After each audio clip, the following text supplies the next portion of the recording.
Calon Presiden nomor urut 1 Anies Baswedan menganggap proses pemilihan Presiden 2024 tak kalah penting dari hasilnya.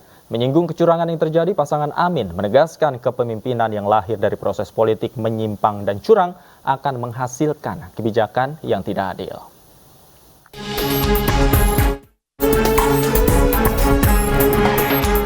Capres dan Cawapres nomor urut 1 Anies Baswedan dan Muhaimin Iskandar merespon hasil akhir pleno Komisi Pemilihan Umum pada rekapitulasi Pilpres 2024. Anies menegaskan bahwa dirinya dan Caimin akan tetap bersama di jalur perubahan. Anies juga menyinggung kecurangan-kecurangan yang terjadi. Menurutnya, kepemimpinan yang lahir dari proses politik menyimpang dan curang akan menghasilkan kebijakan yang tidak adil. Anies juga menegaskan tentang pentingnya proses daripada hasil akhir, yang mana proses yang jujur, adil, dan bersih akan dilegitimasi oleh semua pihak. Dalam sebuah pemilihan, proses itu tidak kalah penting daripada hasilnya. Proses pemilihan itu penting untuk dipastikan terbuka, adil, jujur, bebas dari berbagai macam tekanan. Untuk apa? Untuk menjamin bahwa semua suara yang memenuhi syarat akan didengar dan akan dihormati. Proses pemilihan ini penting untuk dijaga agar memastikan legitimasi, kepercayaan, dan inklusivitas dalam hasilnya. Tanpa proses yang kredibel, legitimasi calon yang terpilih atau legitimasi keputusan bisa menyebabkan keraguan.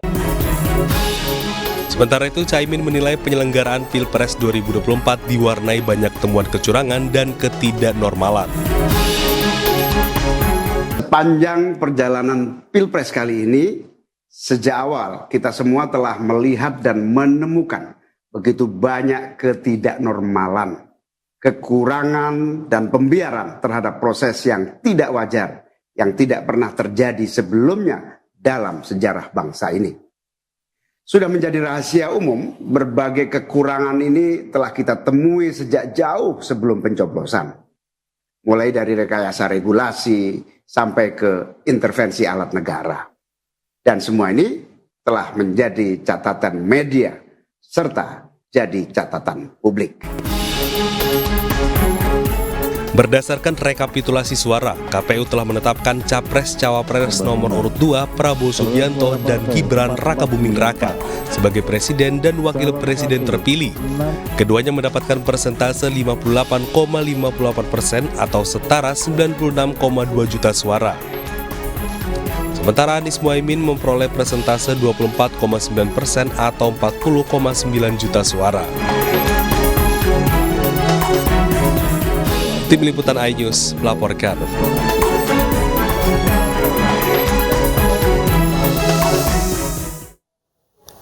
Pagi tadi tim hukum Amin telah melaporkan gugatan hasil Pilpres ke Mahkamah Konstitusi. Dan untuk membahas informasi selengkapnya sudah hadir bersama kami di studio Co-Kapten Timnas Amin, Pak Thomas Lembong. Selamat sore Pak Tom, apa kabar? Selamat sore Mas Taufik. Baik ya? Baik, terima kasih undangannya juga. Oke, Pak Tom, saya ingin mulai dari hasil rekapitulasi yang secara resmi telah diumumkan oleh KPU kemarin. Tanggapan Anda seperti apa? Pertama, saya kira tidak ada kejutan, ya.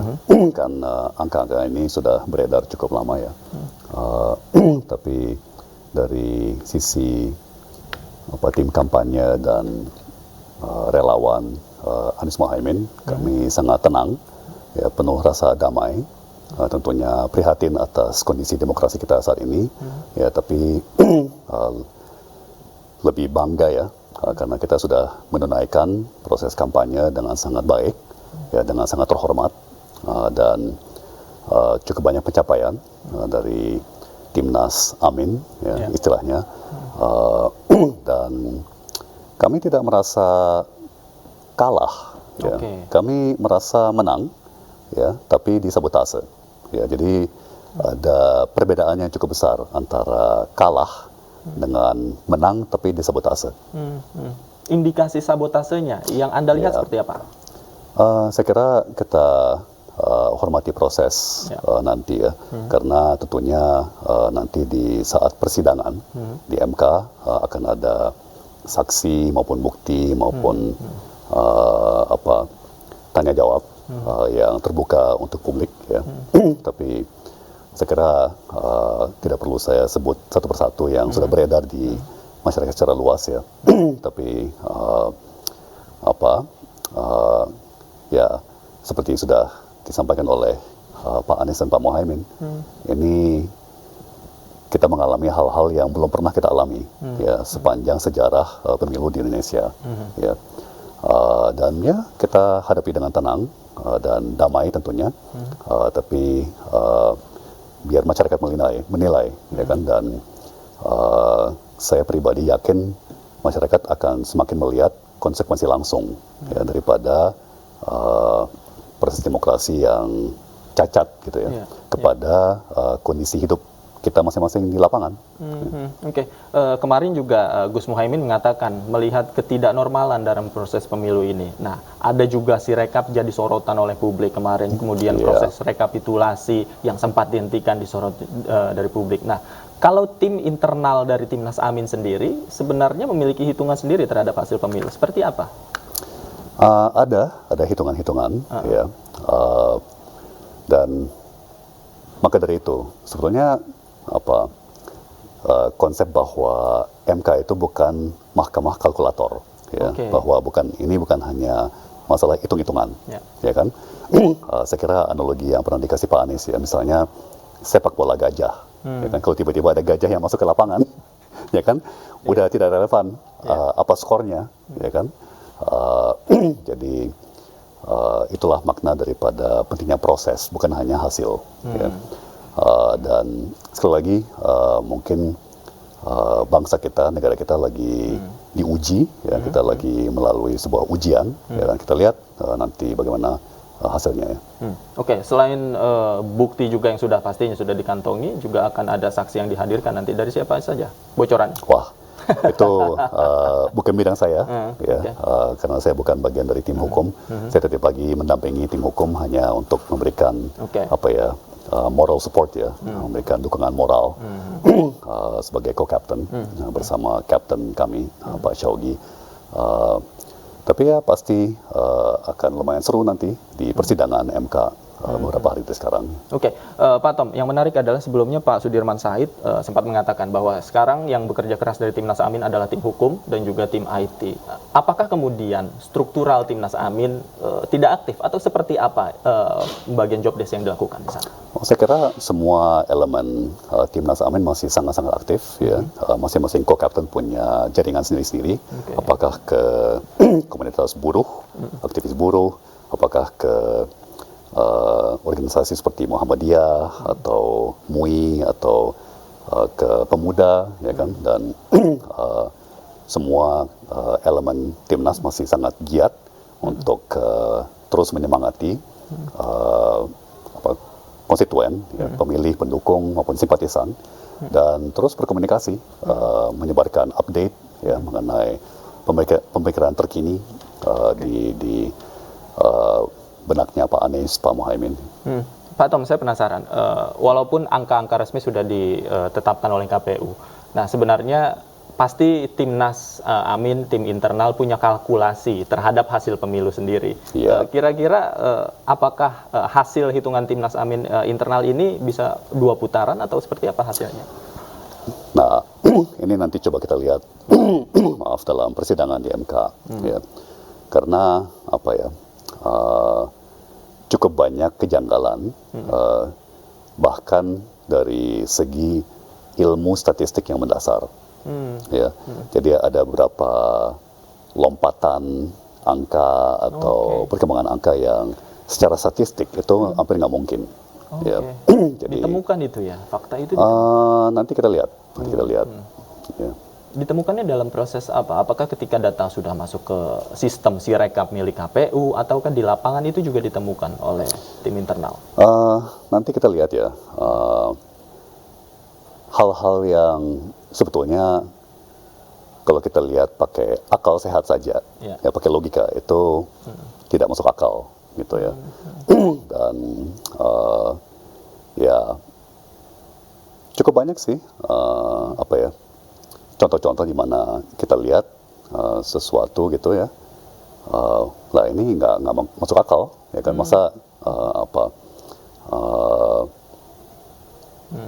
curah hujan segini, ya kan? Kemudian suhu udara sekian, suhu udara sekian, nggak mungkin, sekian, gitu nggak mungkin, ya kan? Oke, ini juga apakah hal-hal yang demikian ini dibahas bersama, secara langsung bersama Pak Anies dan Pak Muhaimin?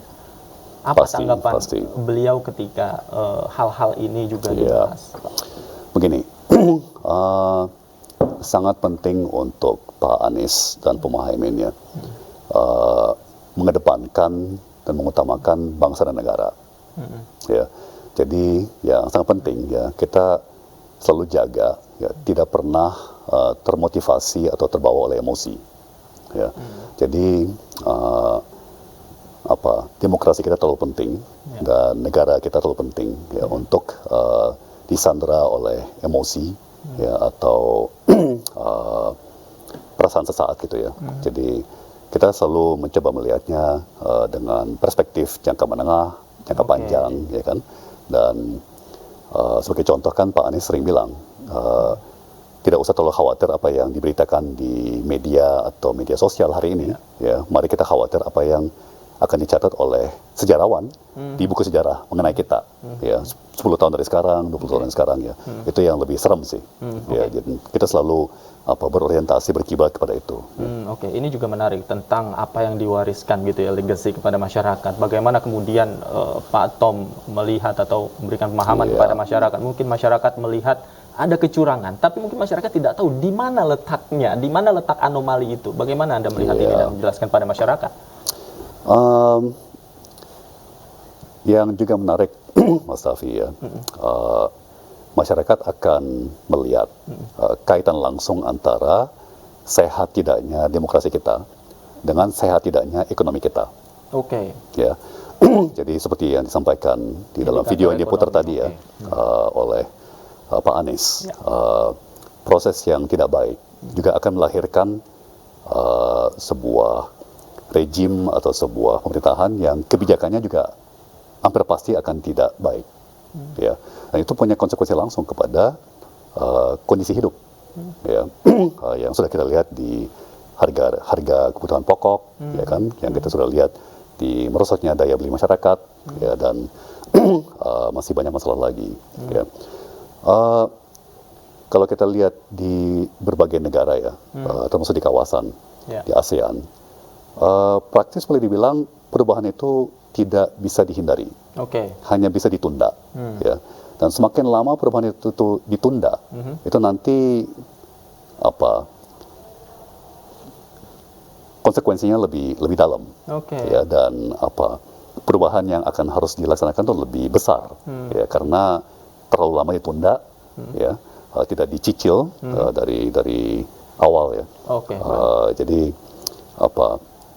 ya saya kira dalam beberapa bulan ke depan kita sudah akan lihat langsung ya konsekuensi di perekonomian, di kondisi hidup masyarakat daripada berbagai proses yang cacat atau tidak baik ya. Oke, sebelum kita sampai ke konsekuensi Pak Tom, kita saksikan dulu informasi berikut ini. Pemirsa jangan kemana-mana, dialog kami masih akan kami lanjutkan usai jeda berikut. Tetaplah bersama kami di iNews Sore.